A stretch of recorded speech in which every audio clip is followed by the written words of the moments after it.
Berak apa? Pergi basuh sendirilah awak berak. Tu apa? Tu kalau apa? Siapa berak? Lepas tu, Pergi basuh sendirilah. nak kena tapak. Nak tampak bersepah. Kakak yang berak, kakak basuh lah. Awak nak suruh baba basuh pula. Awak, nak kena tapak. Pergi basuh sendirilah. Nak tampak orang pula. Lepas tu, nak kena tapak ke?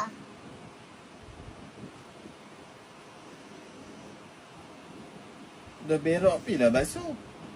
Dah lah berak pun tak reti cakap. Orang suruh cakap, suruh habaq. Tak ada mulut. Cakap pandai saja. Berak pun tak reti nak habaq. Tu apa? Dia buat kalut, cakap pandai saja. Nanti orang tu sampah baba. Pergi buanglah sendiri.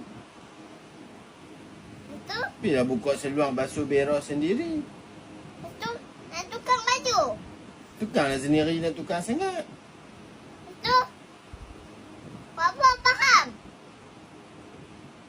Nak potong baba ke? Potong apa? Potong baba. Potong apa? Potong baba macam mana? Pergilah sendiri, dah berak pandai sangat, cakap pandai sangat. Cakap nak berak pun tak reti.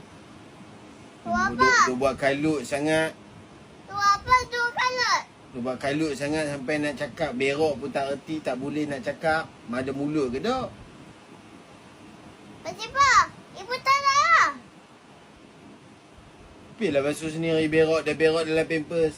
Orang suruh cakap berak kat toilet, berak kat toilet. Dia buat kalut sangat sampai tak boleh nak cakap.